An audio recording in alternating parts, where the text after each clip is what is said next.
Olá, estamos ao vivo, começando mais um estudo. Seja feliz hoje. Falta um minuto, já deu, 21 horas. Então sejam todos bem-vindos. Antes de mais nada, vamos agradecer ao nosso Mestre Jesus a oportunidade desse encontro, a leitura do livro de Joana de Ângeles e de Valdo Pereira Franco. Que os benfeitores nos ajudem a sair mais enriquecidos desse encontro, tendo uma semana feliz, como o nome do livro. Agradecemos então a todos eles, que estejamos sintonizados com o bem. Assim seja. Bem, hoje vamos estudar o capítulo 26. Hoje é 1 de março de 2021. É a live número 27 do livro Seja Feliz Hoje. Vamos falar sobre sorrisos e angústias. Às vezes queremos mais sorrisos do que angústias e é normal querer, mas algumas pessoas se cobram muito. Quando elas têm uma pequena queda que é normal na trajetória tropeçar, mas levantar e prosseguir. Algumas pessoas com a ideia de melhoria pessoal, de superar os conflitos, quer que só aconteçam coisas boas. É claro, é um desejo bom, mas algumas se frustram quando as coisas não acontecem do seu jeito, né? Deixa eu ver aqui. Bom, a Sandra está me dando toque que o som está bom. Deixa eu dar uma aumentada aqui. Então, já está bem alto. Então, é natural querer melhorar, sem dúvida, mas temos que saber lidar com os reveses da vida. Tanto saber lidar com as coisas boas para não ficar eufórico demais, perdendo o rumo da vida, como para baixo demais, achando que nunca vai sair daquela situação, né? É o meio termo. Então vamos ver aqui o que a benfeitora traz para as nossas reflexões. Como andam os seus sorrisos? Estão bons? Você está manifestando? Porque também tem as pessoas que não expressam seus sentimentos. Congelam, guardam, deixa reprimido e não saboreia quando são bons sentimentos. E angústias, tem gente que demonstra demais, qualquer coisinha está de cara feia, falando que a vida é uma droga, não é? Não adianta também esconder, achar que nada está acontecendo, mas também não precisa ficar divulgando a torto e a direita para todo mundo. Tem gente que se queixa demais, né? Que quer transferir. Então vamos lá. Quem te observe o semblante jovial, aureolado de sorrisos espontâneos, de forma alguma perceberá as sombras da angústia que se agasalha na paisagem das tuas emoções. Isso acontece muito pelo nosso olhar superficial. É muito comum no consultório a pessoa reclamar, quando ela está mal, de ver tanta gente bem, sorrindo e só ela sofrendo. É um olhar parcial, fragmentado, que não está retratando a realidade, né? Você olhar uma pessoa num barzinho dando gargalhadas, você tem que levar em conta o contexto. Alguém contou uma piada, lembrou de alguma coisa engraçada e a pessoa está sorrindo, o que é diferente de estar feliz, né? Não necessariamente tem uma coisa a ver com outra. Tem muita gente sorrindo, triste, né? A felicidade já é uma coisa mais ampla do que um simples sorriso. É decorrente de equações internas resolvidas, superação de conflitos, vivências saudáveis. Muito bem. Então, aliás, alguém pode chegar para você e falar isso, né? Você todo jovial, aí, semblante aureolado de sorriso, tem a vida do jeito que você quer, mas só que não percebe de forma alguma, perceberá as sombras da angústia que se agasalham nas paisagens das tuas emoções, né? Nós estamos num planeta de provas e expiações. Já diz muito, não é? É a mesma coisa que nós entrarmos num ambiente tóxico, né? Eu lembro que eu trabalhei numa empresa que tinha a área da fábrica que tinha produtos insalubres. Você entrava naquele ambiente, era um cheiro horrível, horrível. Dava dor de cabeça, tinha que usar máscara, né? É um lugar que causa sofrimento, que causa dores, conforme o tipo de produto que é utilizado, né? Muito bem, então explica aqui que o indivíduo pode estar vivendo situações angustiosas, mesmo que não pareça, não transpareça. Aí vai também da educação do indivíduo de saber administrar isso. Mas tem situações que não dá para escapar, o mau cheiro, o som muito alto, principalmente dessas músicas trevosas, causam mal-estar em quem está tomando contato com aquilo lá. Eu ia falar mais alguma coisa, mas fugiu sobre esse primeiro parágrafo. De forma alguma perceberá as sombras da angústia que se agasalham na paisagem das tuas emoções.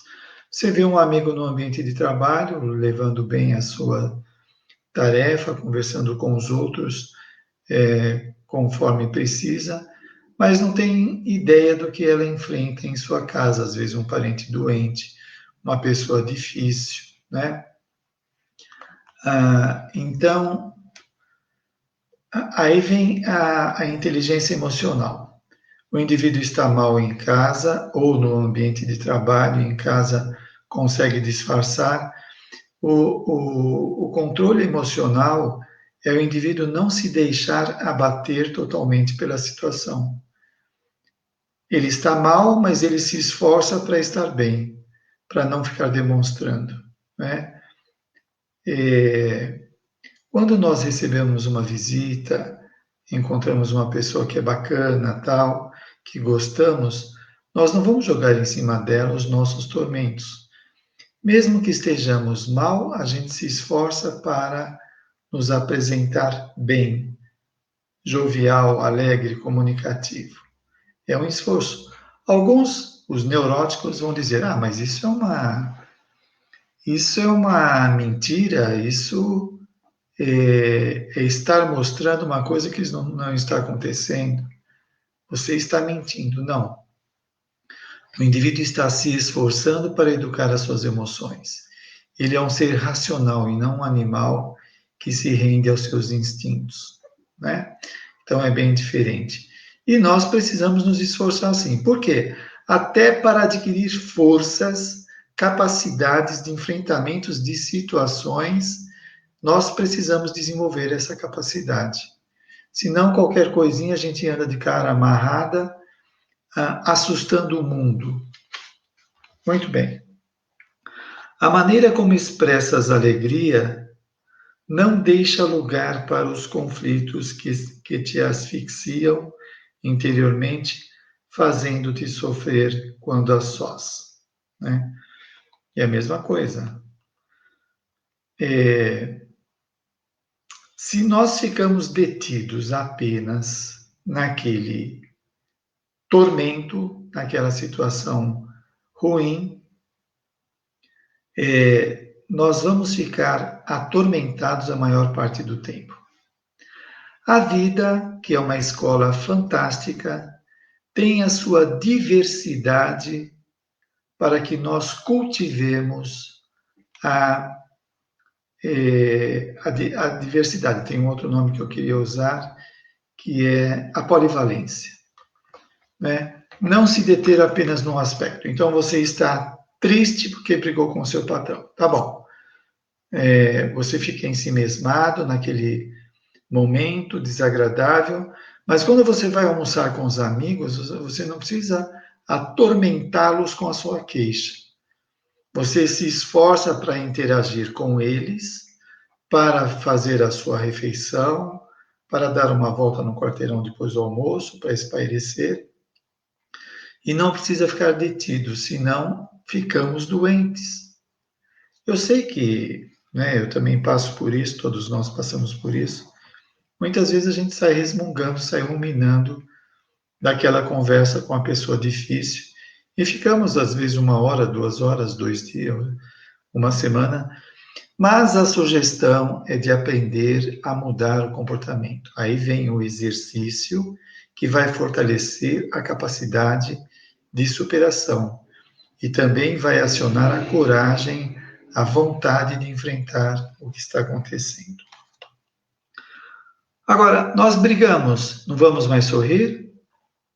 Você saiu daquele ambiente, às vezes até no corredor da empresa, algum amigo tirador de sarro escutou a bronca que você levou, pode brincar com você e transformar aquilo lá numa brincadeira, pelo menos para você naquele momento.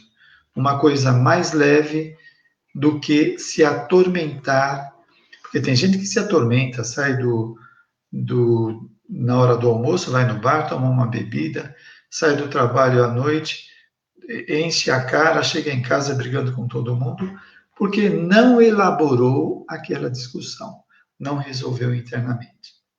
É o que a psicologia, essa ciência fantástica do comportamento, vem ensinar para nós.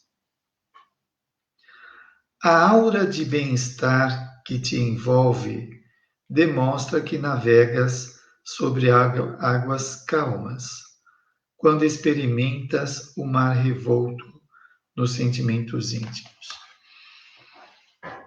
Bom, todo o livro está versando sobre estas questões, né? As dificuldades e os comportamentos de superação. Na hora que eu estava lendo esse trecho, veio uma fagulha de resposta, mas que fugiu.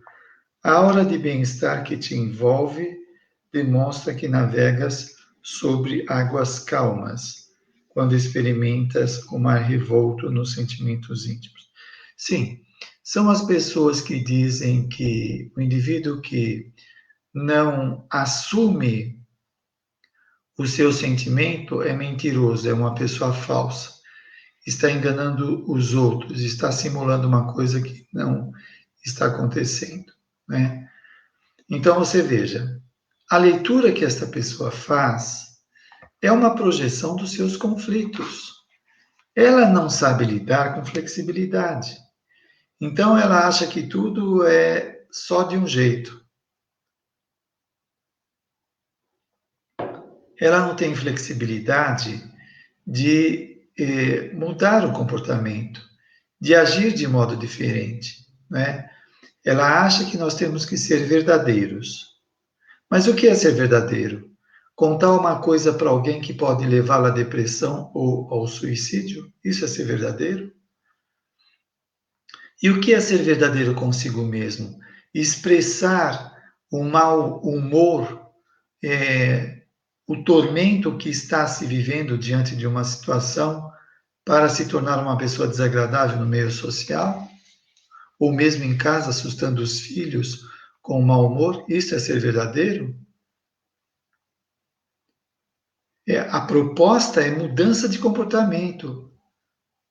Algumas pessoas acham que esses equipamentos com a qual nós encarnamos,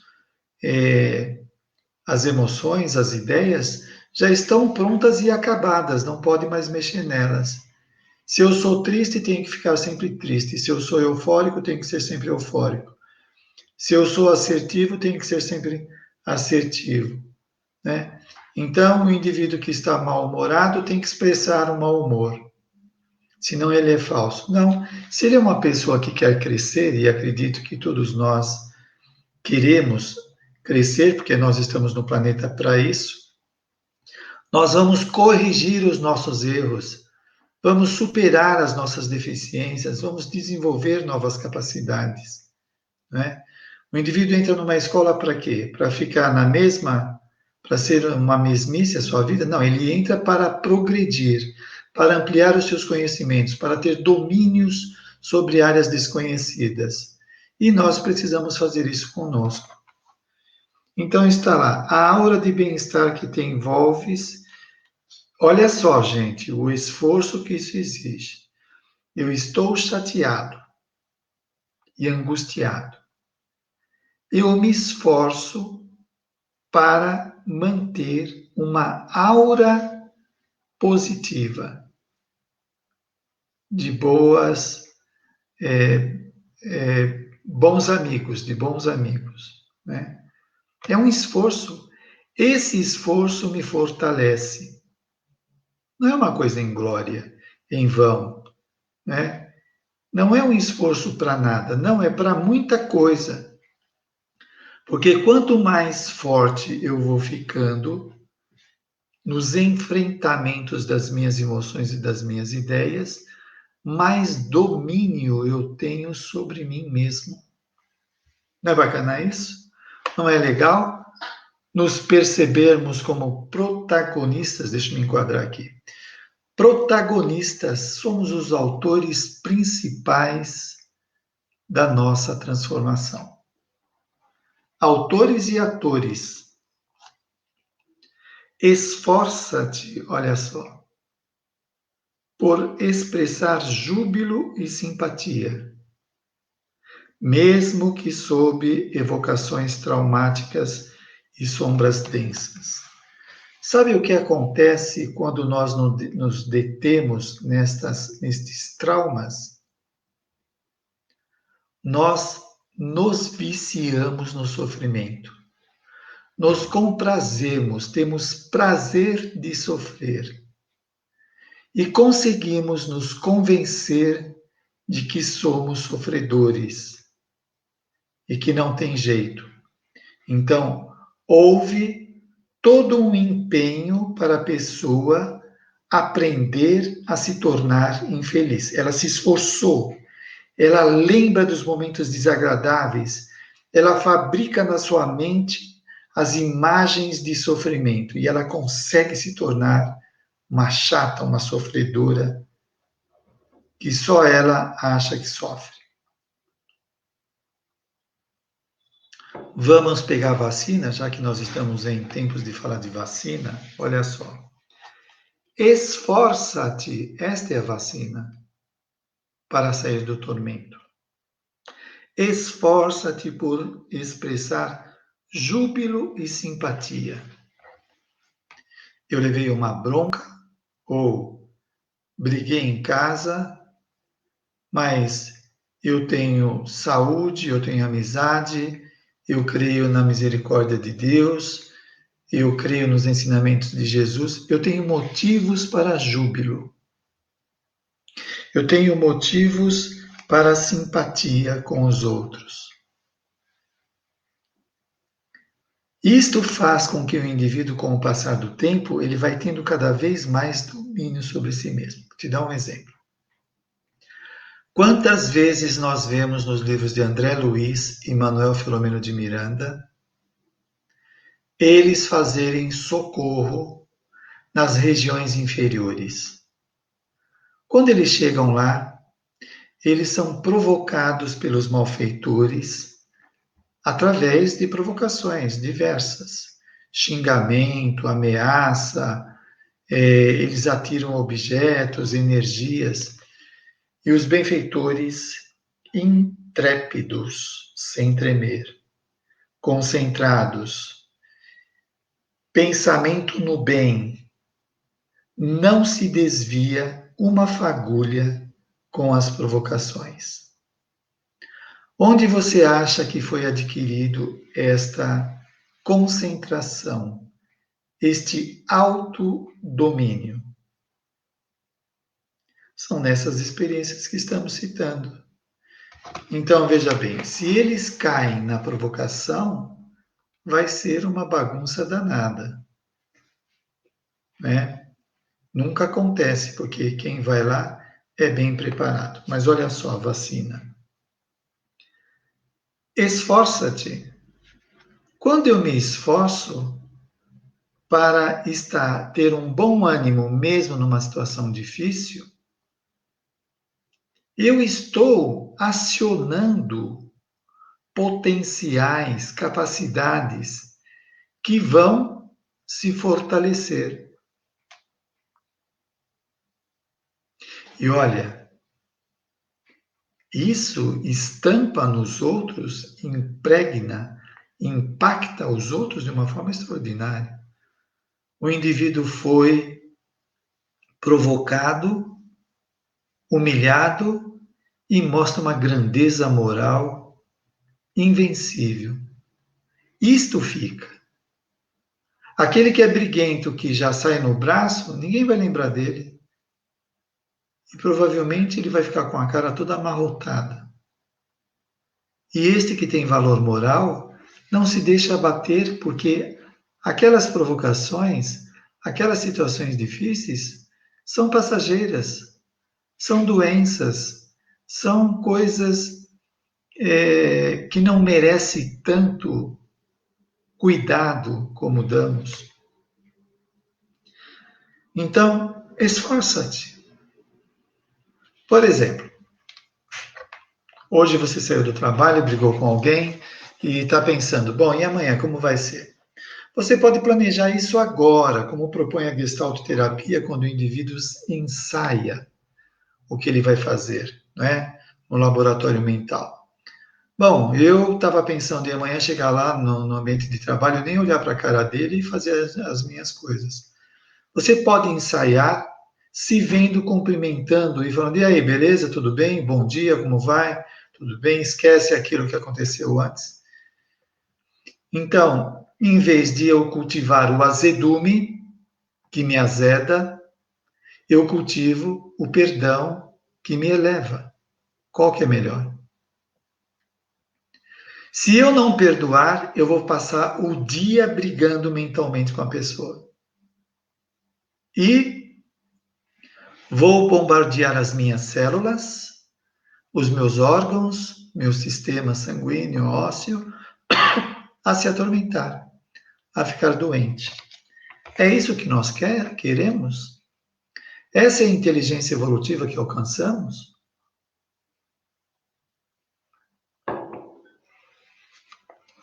Para ser grande, tem que se esforçar.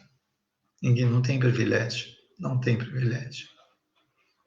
Para superar as nossas imaturidades, tem o enfrentamento do homem velho pelo homem novo.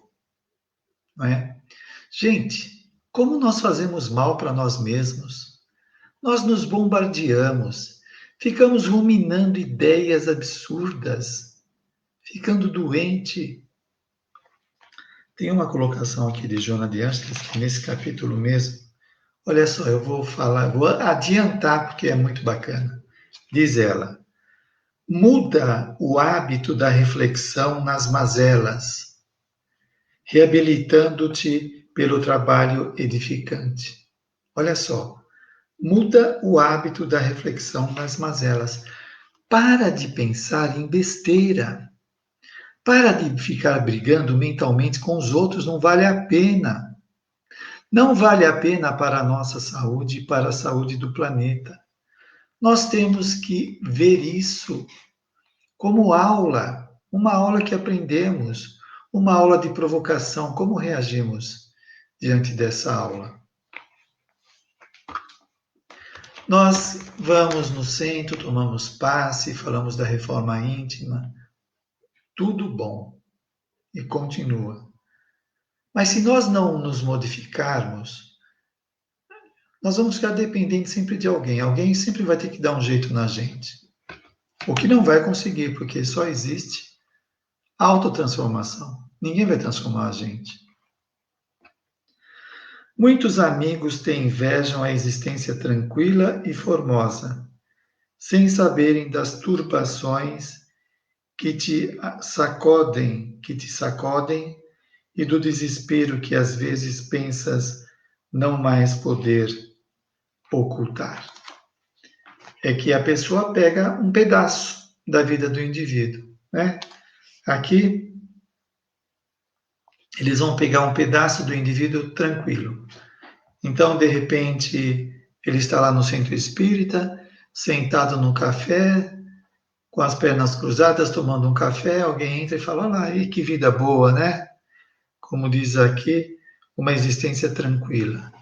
Ou vai visitá-lo na casa dele, ele está lá se espreguiçando, só que ninguém vê nos bastidores o que ele faz para enfrentar essa situação, né? E sem saber das turbações que te sacodem e do desespero que às vezes pensas não mais poder ocultar. Às vezes alguém olha para nós e fala, ei, vida boa, só está pensando, só descansando, né? E a nossa mente está um turbilhão. Faço aquilo, não faço aquilo, tenho que resolver isso, é urgente e tal. E a pessoa não está vendo. Agora, nós precisamos também nos vacinar contra as falas, os discursos dos outros, né? Nós também vemos os outros e fazemos ilações, conclusões. Nossa, essa pessoa tem uma vida maravilhosa, olha só. Então você pega uma pessoa que vai 2 vezes no centro, dá passe e está sempre sorridente, olha só que beleza, dando passe, em contato com a espiritualidade, que vida bacana. Ela chega em casa e tem que aturar o marido alcoólatra, ou o filho rebelde que rouba para usar drogas, e ela está se esforçando aqui, sorridente, para atender os necessitados. A gente faz muitas conclusões apressadas, né? Sem levar em conta uma série de fatores que o indivíduo está enfrentando.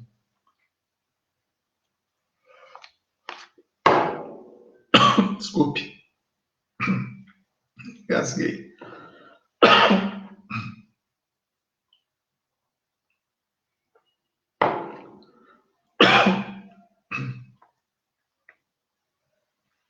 Sempre cercado por pessoas, no entanto, com peculiar solidão interna, com solidão interna que se faz sofrer sem queixumes nem mágoas. Eu lembro aqui de um caso constante no livro Ah, Se Eu Soubesse, que uma cantora, Maísa, pelo menos é o que constava no livro, quando encarnada vivia rodeada de amigos.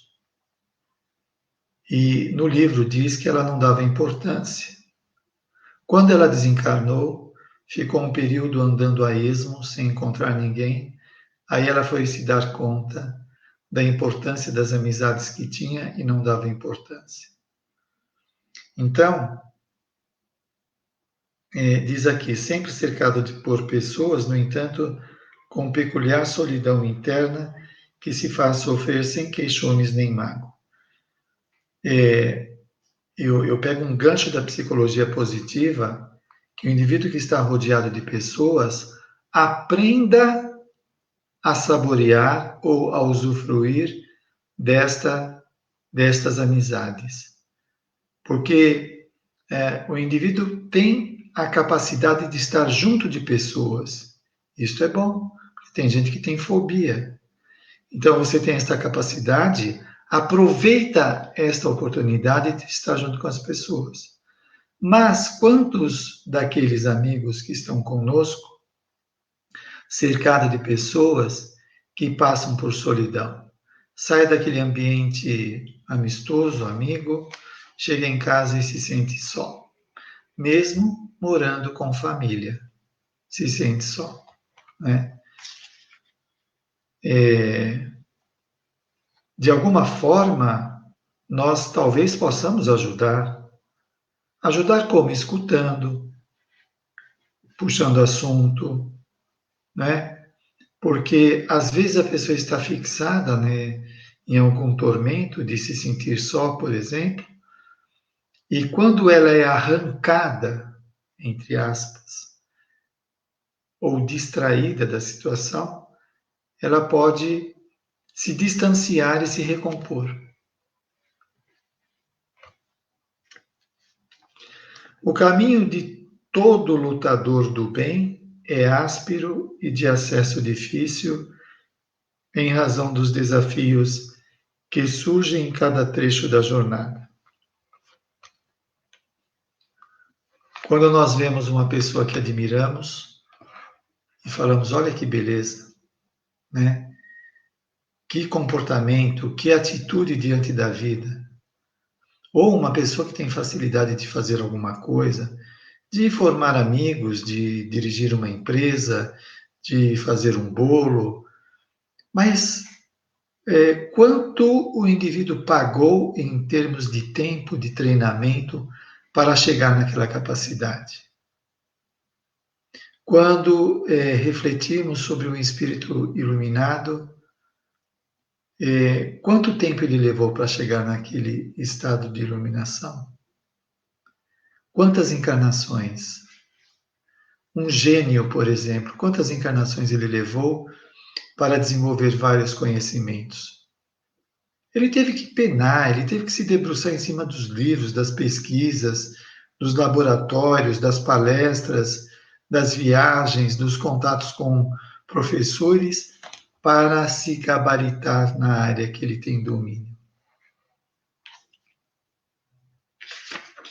Diz a benfeitora, gostarias de abrir o coração dorido, narrando as tuas frustrações e anseios nobres, no entanto, todos te exigem expressão de felicidade e temes.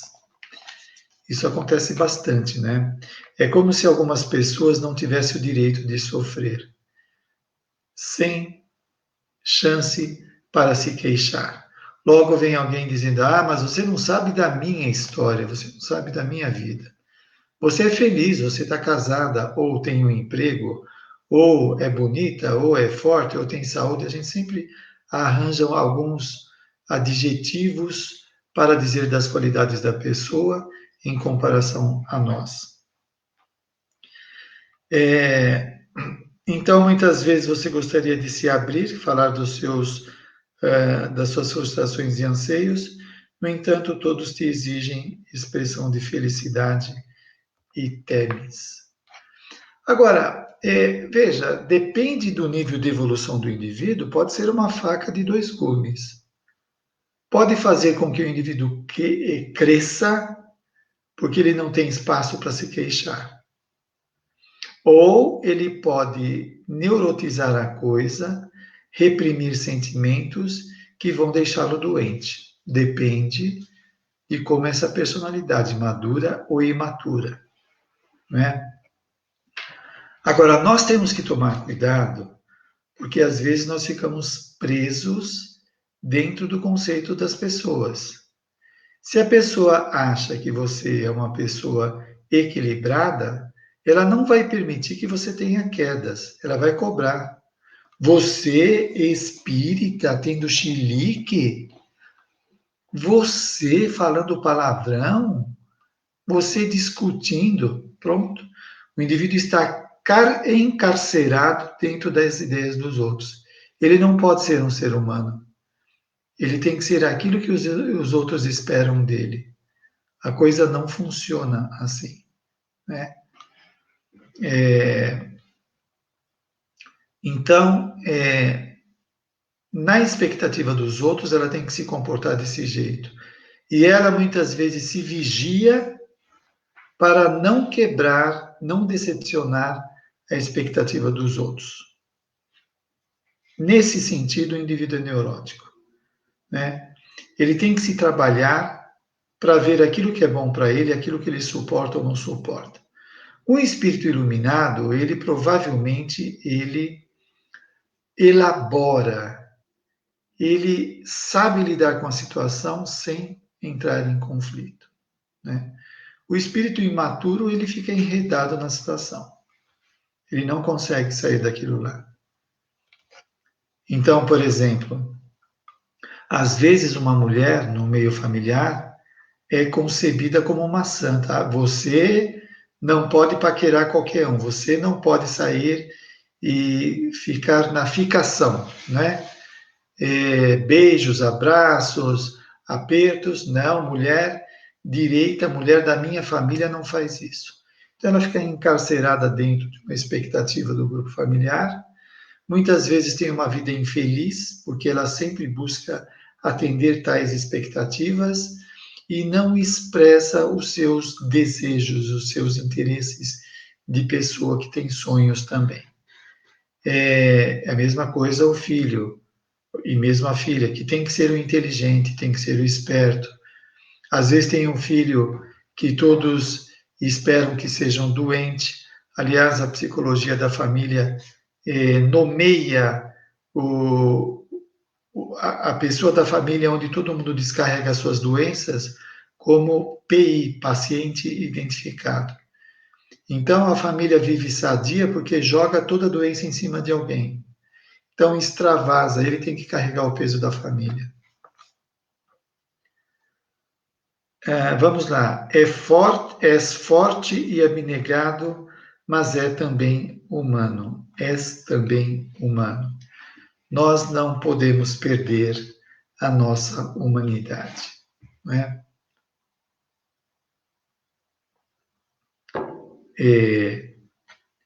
E vão aparecer os cobradores, obviamente. Aqueles que esperam que a gente sempre haja de um modo. É a pessoa engessada. A vida transcorre e no palco das apresentações és um ator que muda de uma para outra obra, sempre assumindo o papel imposto, bem diverso do que és e de como és. Bom,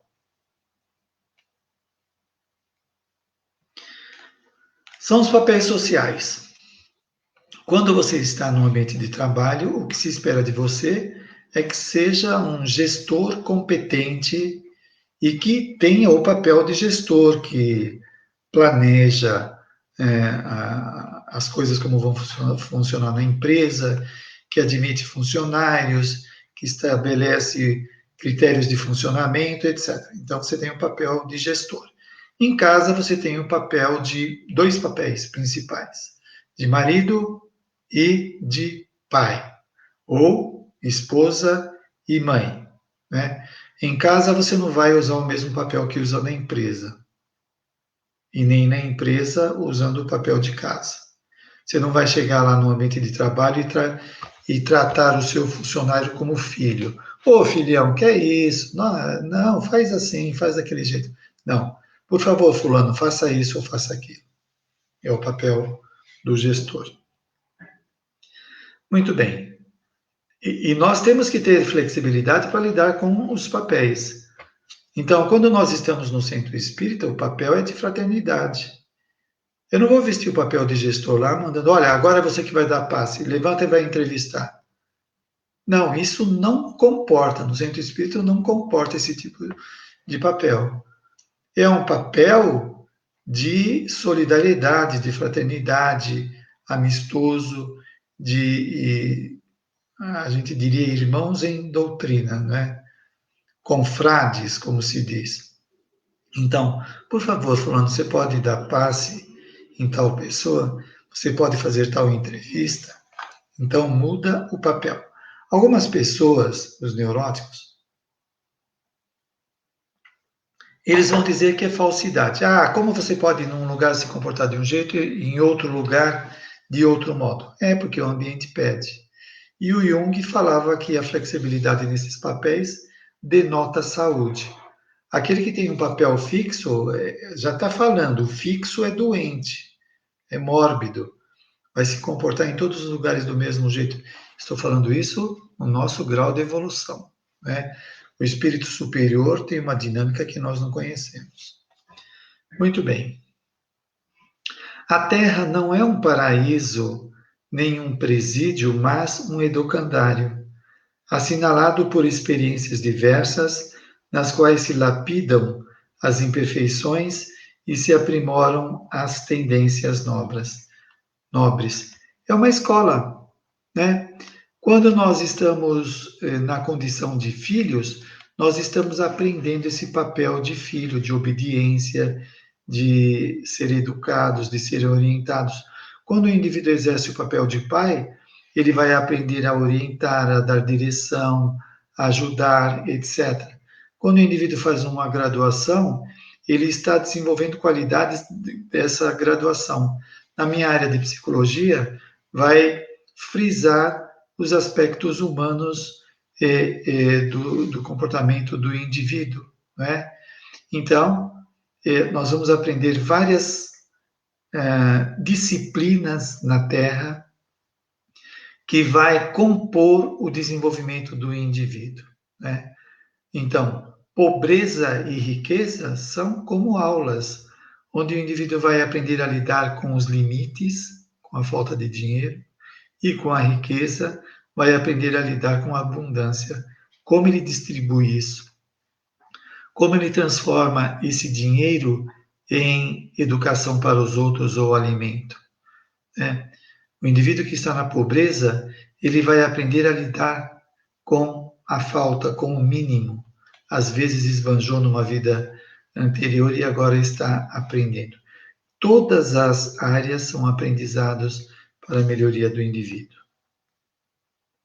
Se te fosses queixar, apresentando os teus erros e remorsos, arrependimentos e culpas, haveria mais sombras dominantes dominando a existência. É como nós nos portamos nessa escola abençoada, né? Olha só, se te fosses queixar, apresentando os teus erros e remorsos, arrependimentos e culpas, haveria mais sombras dominando a existência. Para ilustrar, no livro Missionários da Luz fala dos completistas, que são as pessoas que ao reencarnar cumprem 100% do que programou realizar na vida espiritual, que programou na vida espiritual para realizar na Terra. Lá diz que a maioria de nós falhamos de 50% a 75% do que nos propomos a fazer. Dá para dormir com um barulho desse? Não, não é? Achamos que estamos com toda a bola, fazendo demais, e estamos aquém do que é possível, de modo geral, não é regra.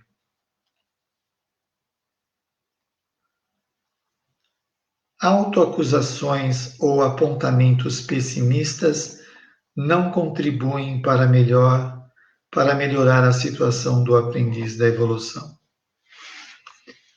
Quando nós vamos chegar à conscientização, a transformar o conhecimento em comportamento? Não adianta se maldizer quando faz uma coisa errada, não adianta se bater, não adianta se colocar para baixo. É um comportamento reativo. Nós temos que ser proativo. Estou me maltratando, estou me machucando. Para. Agora.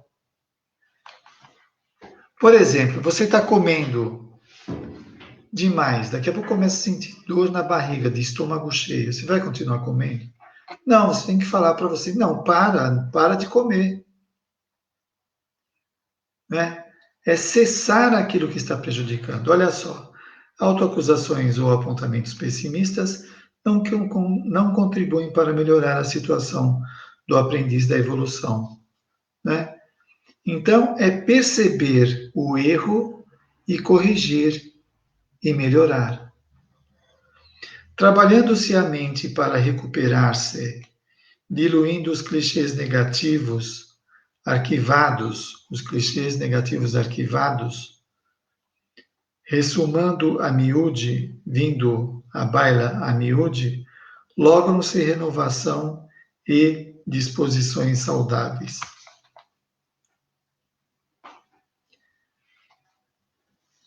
Diluir os clichês negativos arquivados que trazemos.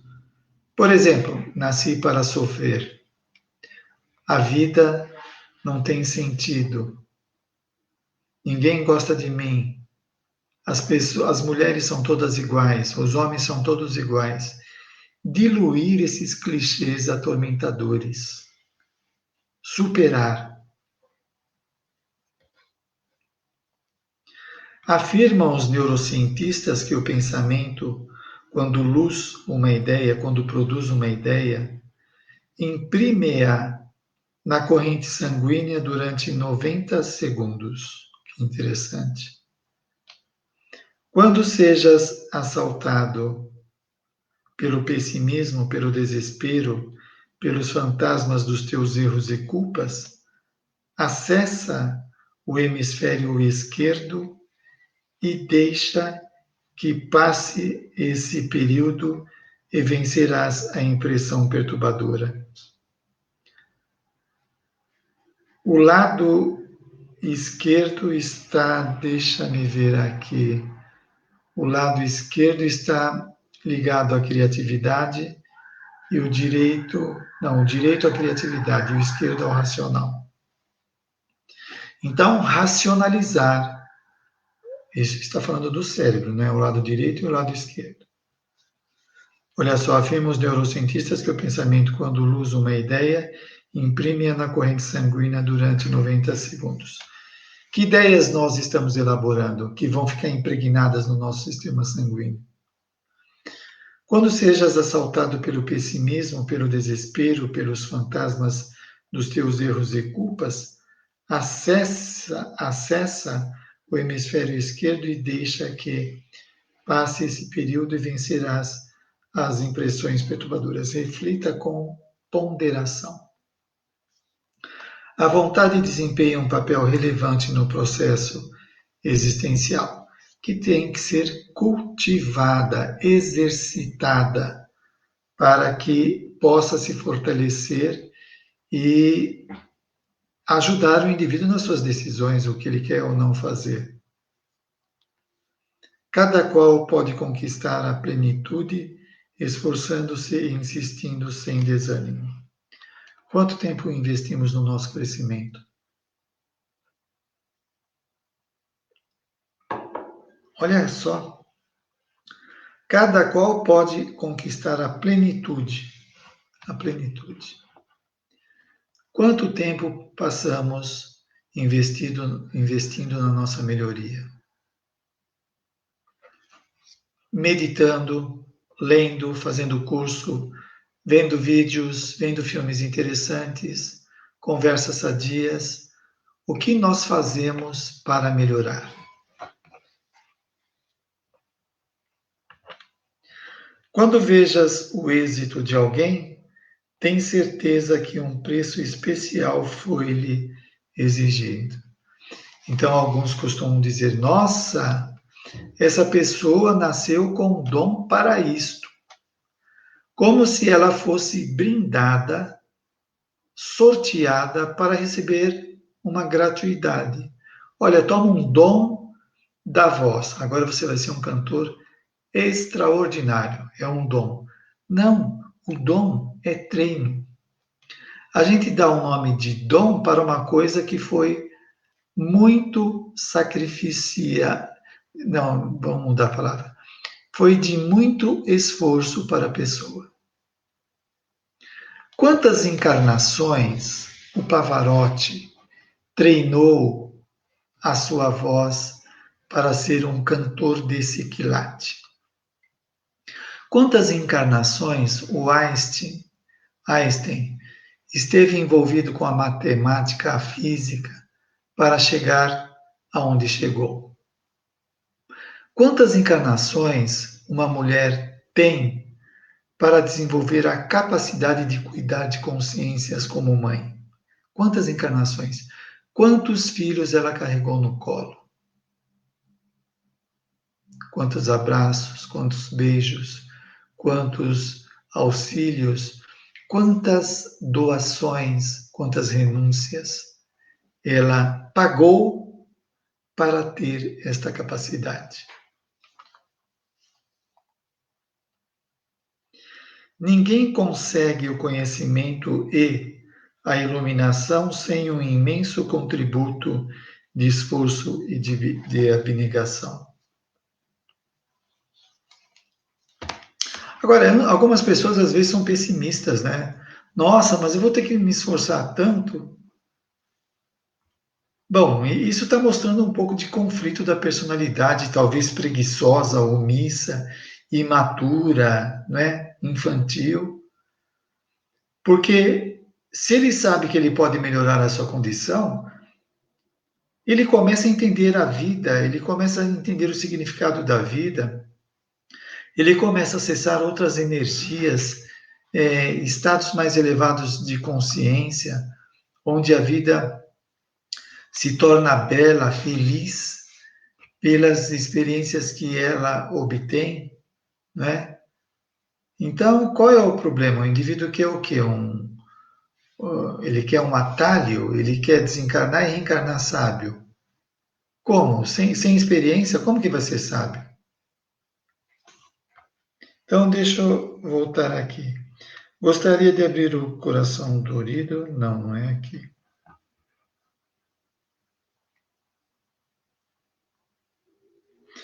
Assim. Ninguém conhece o conhecimento, consegue o conhecimento e a iluminação sem o imenso contributo do esforço e abnegação. No livro A Gênese de Allan Kardec, eu citei há pouco a questão do gênio, e lá ele descreve quantos esforços ele precisou para atingir essa condição, né? Por exemplo, quanto esforço você precisou para ser uma pessoa sociável, para ser uma pessoa comunicativa, para ser um craque na sua profissão? Não é uma coisa de improviso, não foi só a graduação que te tornou um expert. Você já traz bagagem do passado para ter essa facilidade de lidar com essa área. O esforço é inevitável. Da maneira como consegues disfarçar as tuas aflições, colocando na face a máscara do júbilo, vai um pouco além e busca ser realmente feliz. Assim como nos esforçamos para lidar com as aflições, podemos ir mais além buscando a felicidade. Muda o hábito de reflexão nas mazelas, reabilitando-te pelo trabalho edificante. Para de ficar detido nas notícias doentias, patológicas, nas leituras doentias, nos jogos doentios, tudo que é patológico, tudo que é doente, tudo que é perturbador, tudo que não agrega, tudo que não faz crescer, não presta. E o que não presta, não presta. Não adianta insistir no que não presta. O cigarro não presta, não adianta tentar dizer ao contrário. A bebida não presta, não adianta tentar dizer ao contrário. Não estou querendo fazer indução mental. Eu estou falando que bebida não presta porque tem gente morrendo através do alcoolismo. Está cheio de gente morrendo, né? A gente encontra isso na sessão mediúnica, o indivíduo que morreu de alcoolismo. Está cheio de gente morrendo por causa do cigarro, das drogas. Dá para defender uma droga dessa? Não dá, não presta. No planeta de expiação e prova ainda tem isso. O indivíduo bebe, sai de uma festa e mata uma família. Isso é o quê? Né? Aí vão dizer, mas exagerou, não tem equilíbrio. Mas é claro, está usando uma coisa que não presta, só ocasiona o que não presta. Sai da aparência para a realidade e começa agora a viver a emoção da alegria legítima. Como propõe a psicologia positiva, é um esforço que o indivíduo faz para aprender a ser feliz, consoante as atitudes equilibradas, obviamente, éticas. És filho de Deus que te ama e te espera, todos nós. Avança pelo roteiro traçado sem culpas. Qual é o roteiro? Jesus, o caminho, a verdade e a vida. Se erraste, arrepende-te e planeja a imediata recuperação. Em vez de ficar chorando pelos cantos da vida, pelo erro cometido, se retifica. Planeja alguma coisa para modificar o que foi feito. Ninguém que viva a existência terrestre sem mácula. é inerente à imaturidade. Nós erramos, não dá para não errar sendo imaturo. Estamos amadurecendo, vamos errando cada vez menos. É certo que os teus, conforme registras, são erros clamorosos, que pensas não merecer perdão. Essa é uma ideia falsa e perturbadora. Gente, todos nós no planeta, todos os erros que fizemos, nós vamos reparar. Existe o perdão e a reparação, né? Existem as coisas mais absurdas que nós vemos aí dos tiranos que fizeram com a Terra. E eles vão reencarnar e vão se santificar. Desde que te resolveste por mudar para melhor, reabilitando-te e estando disposto ao soerguimento, já deste um passo importante na construção do teu futuro. Um passo é o começo. Começa de um passo. Tem gente que chega lá no final da vida e fala: ah, então, aquilo que eu fiz há 40 anos atrás eu poderia ter mudado e não mudei. Até hoje eu carrego essa culpa. E por que não mudou nesses 40 anos? Agora vai reencarnar culpado e vai aprender a superar a culpa, né? Porque ele tem que se reabilitar, tem que se melhorar, tem que renovar. Todos nós vamos nos renovar. Agora, a partir do momento que nós temos esse conhecimento, temos que nos esforçar para fazer o que for possível.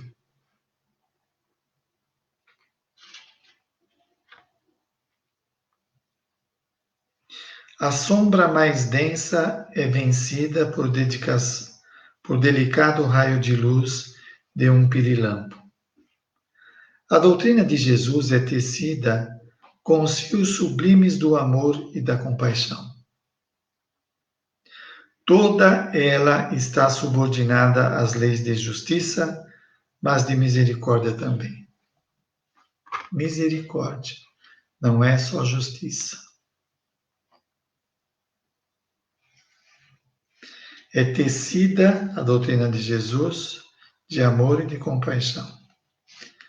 Exulta ante as concessões que são encaminhadas a teu benefício, desde o ar que respiras, a beleza impressa em todas as coisas. O que é endereçado para nós como concessão? O ar que respiramos, o alimento, o curso que fazemos, o livro que lemos, a amizade que temos, o passe que recebemos. Ergue-te, pois, alma desolada, saindo do alçapão em que tombaste, e recomeça 1000 vezes a tua trajetória. Olha que bênção. Recomeça 1000 vezes. Não tem jeito, nós estamos fadados à felicidade, à perfeição. Errou, nós vamos retificar 1000 vezes, quantas forem necessárias até acertarmos. Errarás ainda muitas vezes a fim de acertares com segurança a melhor maneira de conduzir-te pela trilha da autoiluminação.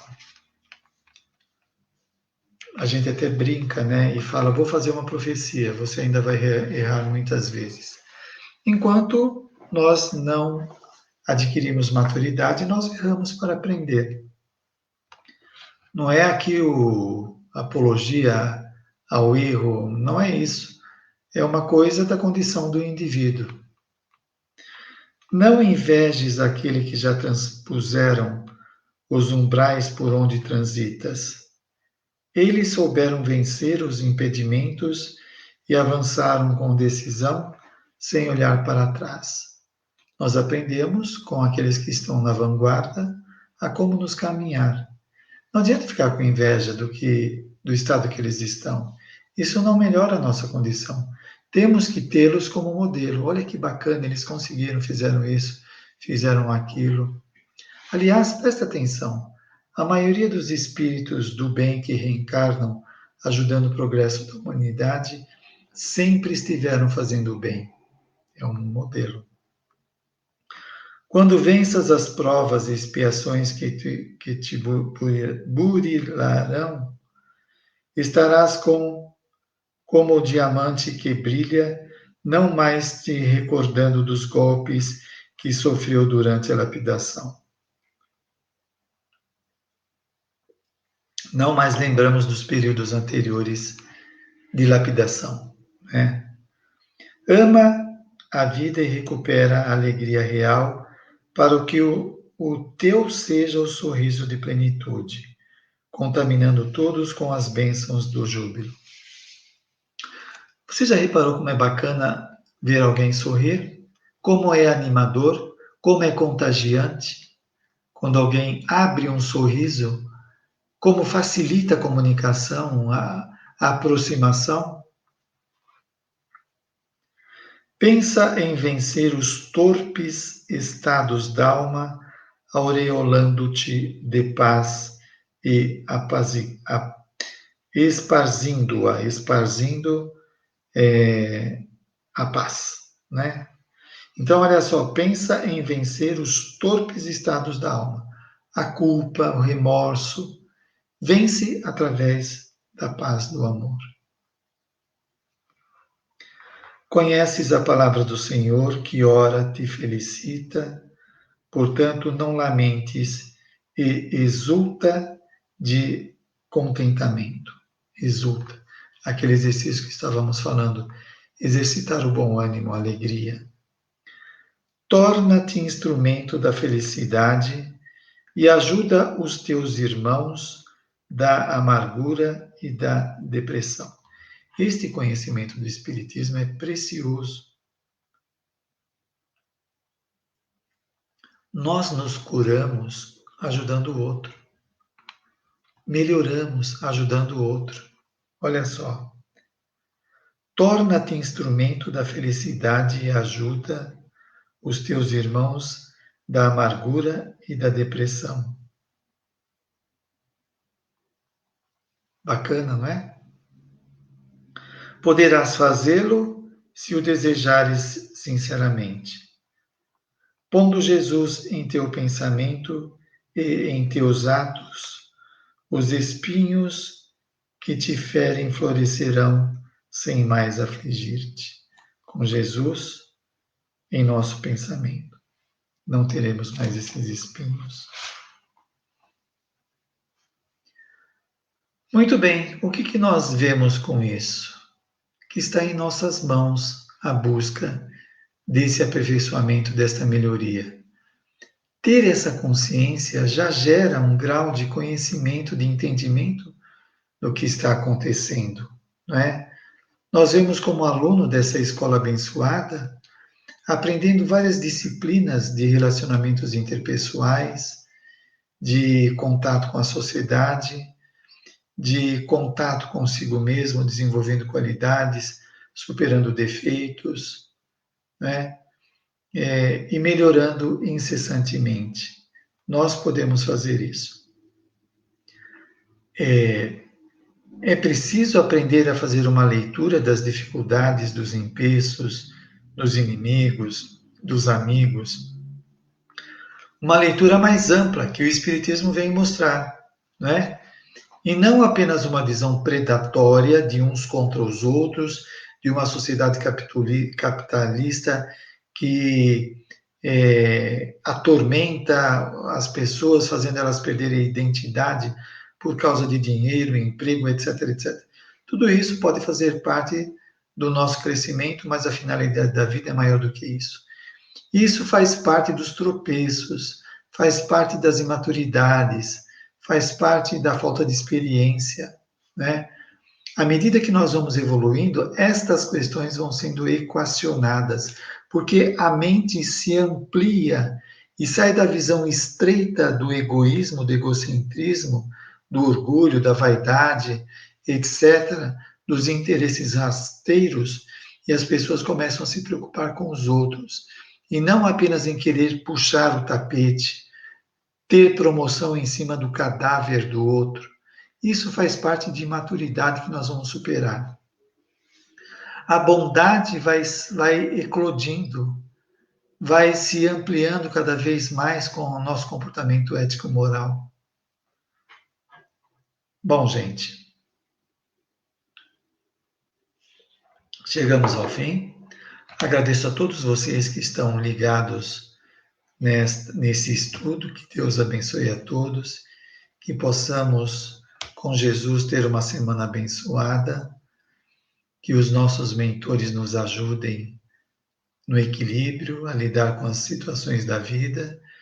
Que possamos lembrar desses ensinamentos da benfeitora no nosso cotidiano para melhor aproveitar a nossa existência e que possamos aproveitar a reencarnação, né? Estamos aqui para evoluir. Agradecemos ao Espiritismo, ao nosso Mestre Jesus por esse encontro, aos benfeitores, que todos possamos sair nutridos espiritualmente desse banquete que Joana de Ângeles trouxe para todos nós.